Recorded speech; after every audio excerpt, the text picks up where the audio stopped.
I'm Rob Skinner, and this is the Rob Skinner Podcast. What if the facts of your life aren't the real problem? Carl Menninger once said, attitudes are more important than facts. Now, that sounds risky until you realize it's biblical.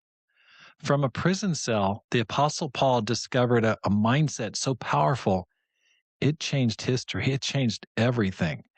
Today, we're talking about the attitude that moves mountains no matter the facts.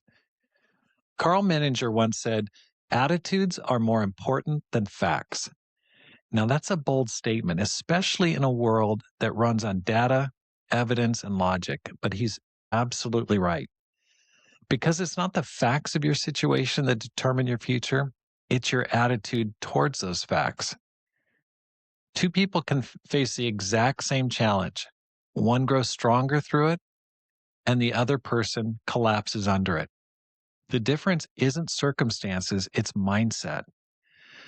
Now, the Apostle Paul totally understood this. From a Roman prison cell, chained and uncertain of his future, he wrote this: rejoice in the Lord always. That's Philippians 4:4. Okay, you'd never expect to hear that from a prisoner in a cell. Rejoice in the Lord always. Just don't go together.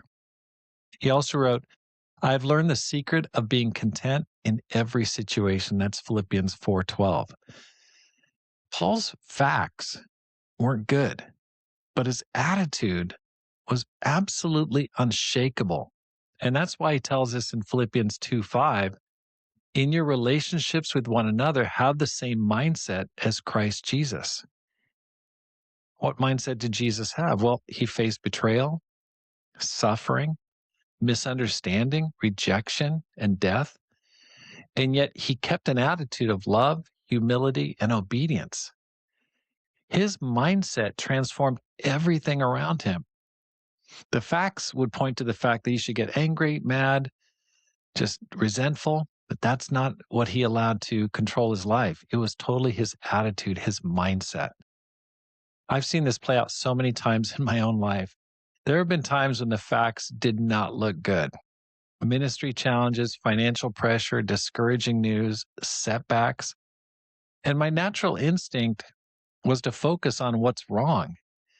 But every time I shifted my attitude when I prayed, instead of complained, when I thanked God, instead of doubting him, something changed. Not always the situation, but me.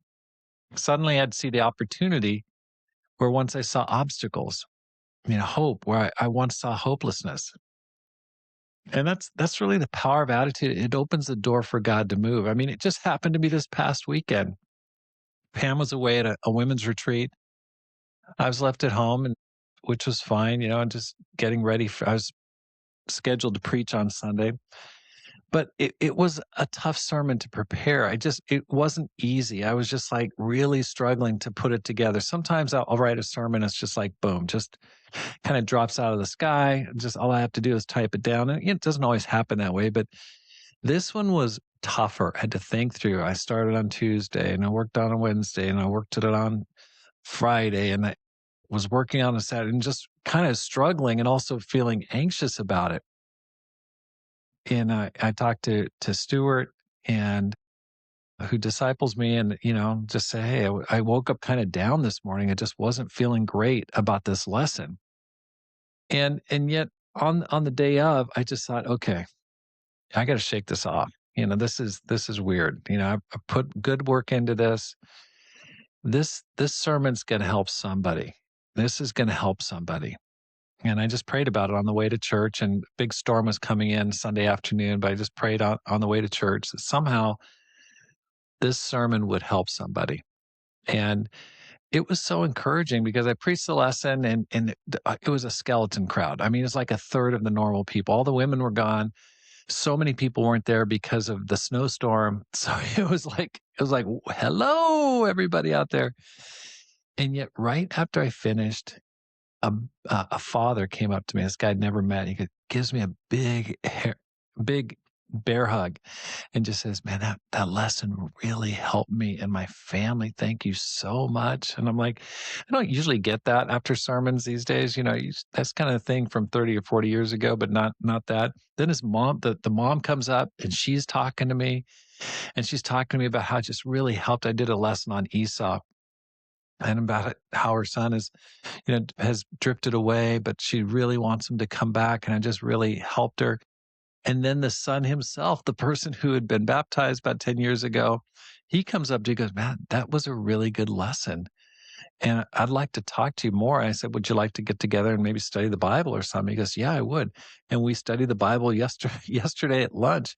So even though the circumstances weren't great, I just decided, okay, I just got to let this go. Just got to get my mind right here about this lesson because it's somehow going to help somebody. And it did. And so it's not your facts, it's your attitude. That's the power of attitude. It just opens up the door for God to move. Now, let me ask you something.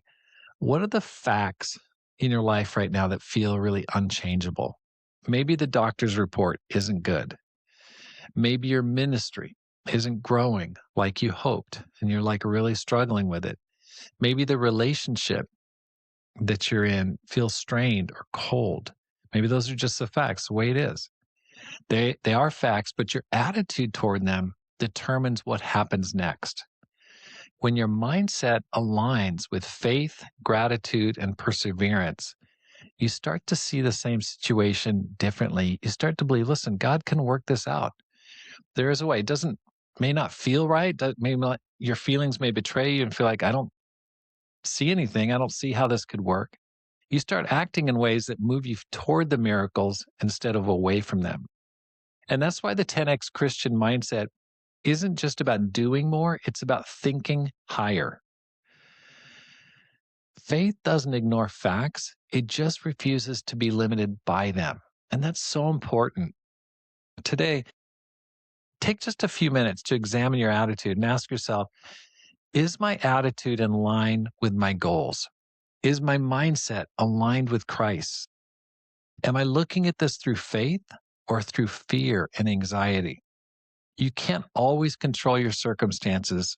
You can't always control your feelings, but you can always control your attitude. And when your attitude lines up with faith, facts start to lose their power because mountains move not when the facts change, but when your faith filled mindset does. So remember, attitudes are more important than facts. Keep yours aligned with Jesus and watch what God does next. Thanks for listening. Here's how you can help support the program. Please sign up for my weekly newsletter.